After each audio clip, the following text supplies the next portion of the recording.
నారాయణ సమారంభాం శంకరాచార్య మధ్యమాం శ్రీసిద్ధేశ్వర పర్యంతాం వందే గురు పరంపరాం. పరమ పూజ్యులు పరమహంస పరివ్రాజకాచార్యులు కుర్తాళ శ్రీ సిద్ధేశ్వరి పీఠాధిపతులు, శ్రీశక్తిపీఠ వ్యవస్థాపక పరమాచార్యులు, నడిచే దైవం జగద్గురువులు శ్రీ శ్రీ శ్రీ సిద్ధేశ్వరానంద భారతీ మహాస్వామి వారి పాదపద్మములకు ప్రణమిలుతూ ఆరక్తజిహ్వాం వికటోగ్రదంష్ట్రాం శూన్యాంబరాం సుందరభీషణాంగీం కరత్రిశూలాం గళముండమాలాం కాళీం కరాళీం సతతం భజామి. శ్రీశక్తిపీఠ మూలదేవత అనంత శక్తి స్వరూపిణి మహాకాలస్వరూపిణి అయినటువంటి శ్రీ మరకత శక్తికాళీదేవి పాదపద్మములకు ప్రణమిలుతూ పరమేశ్వరి స్వరూపమైనటువంటి తారాదేవి గురించినటువంటి విషయాలు చెప్పుకున్నాం. అమ్మవారి రూపములలో తార రూపములలో నీల సరస్వతిగా, ఉగ్ర తారగా, ఏక జటగా ఆమె ఎలా అనుగ్రహిస్తుందో మనం చెప్పుకున్నాం. తారాదేవిని హిందువులు మాత్రమే కాదు, బౌద్ధులు కూడా ఆరాధించేటువంటి సంప్రదాయం ఉన్నది. బౌద్ధ మతంలో తారాదేవిని ఆరాధిస్తూ ఉంటారు, ఆమెను తంత్రదేవతగా పూజిస్తూ ఉంటారు. ఆ దేవి సర్వ కామ్యములను సిద్ధింపజేసేటువంటి మహత్తర దేవతగా వాళ్ళ చేత పూజలు అందుకుంటూ ఉన్నది. ఎలా పూజించాలి అమ్మవారిని, ఏ విధంగా పూజించాలి అమ్మవారిని? మామూలుగా అందరూ పూజ చేస్తూ ఉంటారు, పుష్పములను ఉపయోగిస్తూ ఉంటారు, అక్షతలను ఉపయోగిస్తూ ఉంటారు. వీటితో పాటుగా అష్టోత్తర శతనామావళితో అమ్మవారికి పూజ చేస్తూ ఉంటారు, ఆ వివిధమైనటువంటి స్తోత్రములతో పూజ చేస్తూ ఉంటారు. అయితే ప్రధానంగా తారా విద్యను ఉపాసించాలి అనంటే మంత్ర మార్గం అత్యంత ప్రధానమైనటువంటి మార్గంగా చెప్పబడింది. ఎందుకని అనంటే ఈ శబ్దములన్నిటినీ కూడాను మనం ఎక్కడి నుండి తీసుకున్నామో ఆ ఆది శబ్దమైనటువంటి ప్రణవ స్వరూపం, ప్రణవ బీజం, ఆది బీజం, ఆది శబ్దం, ఆది నాదం సాక్షాత్ తారాస్వరూపమే. కాబట్టి ఈ దేవిని ఆరాధించాలి అనంటే మంత్ర సాధన ద్వారా ఏ వ్యక్తి అయితే తారాదేవిని ఆరాధించగలుగుతాడో ఆ దేవి కరుణ, దేవి కృప వల్ల శబ్దాన్ని సరిగ్గా ఉచ్చరించగలుగుతాడు, మిగిలినటువంటి మంత్రములన్నిటినీ కూడా చేయగలుగుతారు. ఎందుకంటే చాలామంది మంత్రములు చేసేటప్పుడు సరిగ్గా చేస్తున్నామా, సరిగ్గా పలుకుతున్నామా, సరిగ్గా పలకకపోతే ఏమవుతుంది? ఒక్కొక్కసారి మంత్రం చేసేటప్పుడు ఒక అక్షరం మీద ఒక అక్షరం తారుమారు అవ్వటం జరుగుతుంటుంది. ఇవన్నీ జరుగుతూ ఉంటాయి. ఎట్లా ఏమిటి? వీటిని పలకలేకపోతున్నాం, కొన్నిటిని ఉచ్చరించలేకపోతున్నాము అని అంటూ ఉంటారు. వాళ్ళందరికీ కూడా అతి తేలిక అయినటువంటి తారామంత్రాన్ని కనుక ఉపాసన చేయగలిగితే, తారామంత్రాన్ని స్మరించగలిగితే చాలు, చాలా అద్భుతంగా మిగిలినటువంటి మంత్ర సాధనలు కూడా ముందుకు వెళ్తాయి. వేదాన్ని నేర్చుకునేటువంటి వాళ్ళు కూడా తారను చేయవచ్చు. వేదంలో సాక్షాత్ పరమేశ్వరిగా, ఓంకార స్వరూపిణిగా భావించినటువంటి దేవి ఈమె అని మనకి కావ్యకంఠ వాసిష్ఠ గణపతి ముని చెప్పారు. ఆ తారాదేవి మంత్రం ఎట్లా ఉంటుంది, ఎలా చేయాలి? ప్రణవం మాయా స్త్రీ కూర్చైస్త్రై తారాముపాసీత. 5 ప్రధాన బీజాలుగా చెప్పారు. దీన్ని తారా పంచాక్షరి అని కూడా అన్నారు. ఏమిటి అంటే అందులో 5 ప్రధానమైనటువంటి భాగాలు ఉన్నాయి. ప్రణవం అంటే ఓంకారం, మాయాబీజం, దీన్ని మాయాబీజము అంటే హ్రీంకారమును మాయాబీజము అని అంటారు. స్త్రీ బీజం, ఈ స్త్రీ బీజం ఏమిటి? స్త్రీ అంటే అమ్మాయి, ఆడవాళ్ళని స్త్రీలు అంటారు. స్త్రీని బీజంగా చెప్పారేమిటి అనంటే స్త్రీం అనేటువంటిది తారాదేవికి సంబంధించినటువంటి ప్రధానమైన మంత్రబీజం. మహిళామూర్తులందరినీ కూడా ఏ రకమైనటువంటి స్త్రీ ఏకాక్షరంతో ఎందుకు పిలుస్తున్నారు అనంటే అది కేవలం ఏకాక్షరంగా భావించొద్దు. స్త్రీం అనేటువంటి బీజము, అది ఆ బీజమును వధూబీజము అని కూడా అన్నారు. వధూబీజం ఏమిటి అనంటే మామూలుగా స్త్రీకి ఉన్నటువంటి వివిధమైనటువంటి నామములు గనక చూస్తే స్త్రీ యోషి రబల యోష నారీ సీమంతిని వధూహు అని చెప్పినట్లుగా ఇవన్నీ కూడా స్త్రీకి ఉన్నటువంటి పేర్లు.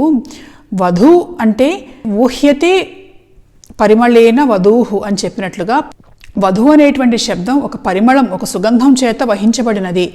ఎక్కడ ఉంటే అక్కడ సుపరిమళములు వస్తూ ఉంటాయి కాబట్టి వధు ఇదొక సుగంధ ద్రవ్యంగా కూడా చెప్పారు.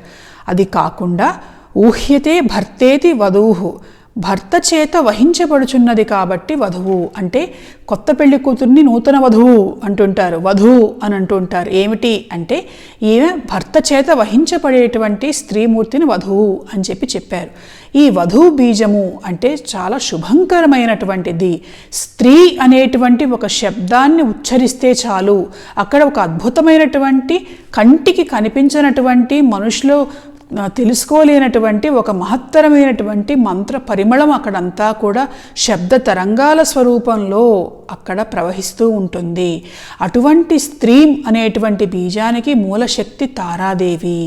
అంతేకాదు ఆమెను చూడండి, ఇంకే బీజాలు, హూం అనేటువంటి బీజం, హూంకారం, దీన్ని కూర్చ బీజము అని అన్నారు. దీన్నే ధేను బీజము, క్రోధ బీజము అని అన్నారు. చిన్నమస్తాదేవి వజ్రవైరోచిని దేవిగా చెప్పబడినటువంటి దేవికి ప్రధాన బీజంగా చెప్పారు. కూర్చ బీజం అంటే కూర్చరంటే చీపిరు, మనకున్నటువంటి పాపాలన్నింటినీ కూడా చిమ్మేసి బయటికి వెళ్ళగొట్టేటువంటి దేవత. అది కాక ఫట్ అనేటువంటి అస్త్రంతో కలిపారు. ఈ 5 భాగాలు కలిపినటువంటి తారామంత్రమును తారా పంచాక్షరి అని అన్నారు. ఇది అత్యంత శక్తివంతమైనటువంటి తారామంత్రంగా మనకి కనిపిస్తూ ఉన్నది. ఇందులో కేవలం బీజాక్షరాల స్వరూపంగా దేవత కనిపిస్తున్నది, దేవత నామం ఎక్కడా మనకు కనిపించట్లేదు. ఇందులో ఉన్నటువంటి ప్రధానమైనటువంటి దేవీ తత్వం అంతా కూడా స్త్రీ అనేటువంటి బీజంలో నిక్షిప్తమై ఉన్నది. అంతేకాదు ఈ తారా మంత్రమును ఉపాసించేటప్పుడు, ఉపదేశం పొందేటప్పుడు కూడా స్త్రీముఖంగా ఉపదేశం పొందితేనే అద్భుతమైనటువంటి ఫలితాలు ఉంటాయి. స్త్రీయే గురువుగా తారామంత్రోపదేశం చేయాలి అనేటువంటి ఒక సంప్రదాయం కూడా మనకు కనిపిస్తున్నది. స్త్రీలకు ఎంత ప్రాధాన్యత ఉన్నదో మంత్రశాస్త్రములో ఇక్కడ గమనించండి. సాధారణంగా గురువు అని అంటే పురుషుడేనా అని అనుకుంటారు, కాదు. గురుర్బ్రహ్మ గురుర్విష్ణు గురుర్దేవో మహేశ్వర, అక్కడ పురుషనామాలు కనిపిస్తున్నాయి. తర్వాత చూడండి, గురు సాక్షాత్ పరబ్రహ్మ, సాక్షాత్ పరబ్రహ్మ చైతన్య స్వరూపం. అటు స్త్రీగా ఉండొచ్చు, ఇటు పురుషుడుగా ఉండొచ్చు. ఇక్కడ ప్రధానంగా తారామంత్రం గనక చూస్తే స్త్రీమూర్తుల ద్వారా గనక ఉపదేశం పొందితే, స్త్రీం అనేటువంటి బీజం అందులో ఉన్నది కనుక స్త్రీమూర్తి ద్వారా ఉపదేశం పొందితే అద్భుతమైనటువంటి దివ్య ఫలితములు తారామంత్ర సిద్ధి త్వరగా కలుగుతాయి. అందుకనే కావ్యకంఠ వాసిష్ఠ గణపతి ముని తాను తారామంత్రమును ఉపాసించటం మాత్రమే కాకుండా ఆయన భార్య కూడా ఆ తారామంత్రాన్ని ఉపాసించటం, ఆయన దగ్గరికి తారామంత్రం కోసం వచ్చినప్పుడు ఆయన భార్యే వాళ్ళకి ఉపదేశం ఇచ్చేది. ఇలా స్త్రీమూర్తి ద్వారా తారామంత్రాన్ని ఉపదేశం చేయటం అనేటువంటి ఆచారం మనకి కనిపిస్తూ ఉన్నది.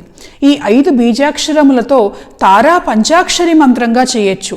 అలా కాకుండా మాయా స్త్రీ కూర్చాస్త్రైర్వా అని చెప్పినట్లుగా ప్రణవం ఓంకారం తీసేసి కూడా కేవలం హ్రీంకారం, స్త్రీంకారం, హూం ఫట్ అనేటువంటి వాటితో ఉపాసన చేయొచ్చు. అంతేనా? మాయా స్త్రీ కూర్చైర్వా, లేదు మేము ఇవి కూడా చేయలేము, చిన్న మంత్రాలు అడుగుతూ ఉంటారు చాలామంది.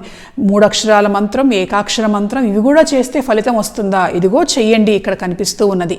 తారామంత్రం త్రియక్షరిగా 3 అక్షరాలతో కూడా మాయాబీజం, వధూబీజం, కూర్చబీజం, ఈ 3 బీజములతో కలిపి తారామంత్రాన్ని చెయ్యండి చాలు, అన్నిటినీ కూడా వశపరుచుకోవచ్చు. ఇవి కూడా చేయలేమండి, నోరు తిరగటం లేదు, ఇంకేదన్నా మార్గం ఉన్నదా?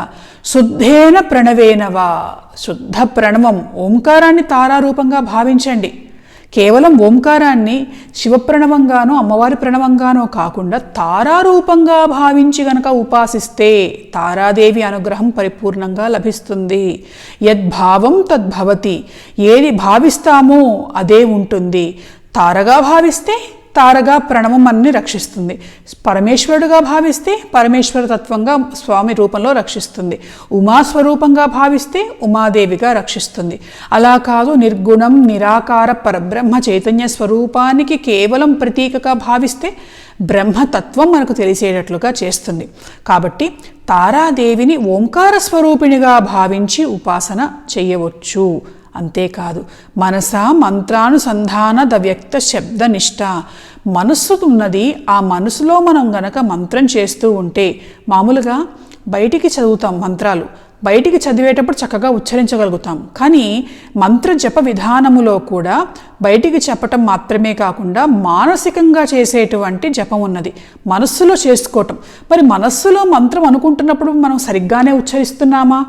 బయటికి స్త్రీం అంటున్నాం, అది మనసులో భావన చేస్తున్నప్పుడు అది సరిగ్గానే ఉచ్చరించగలుగుతున్నామా అనంటే, ఉచ్చరించడానికి కావలసినటువంటి శక్తి మనస్సులో మంత్రాన్ని భావించేటప్పుడు ఉద్భవించేటువంటి శక్తి సాక్షాత్ తారాస్వరూపం కాబట్టి తారను భావించండి, తారను ఉపాసించండి.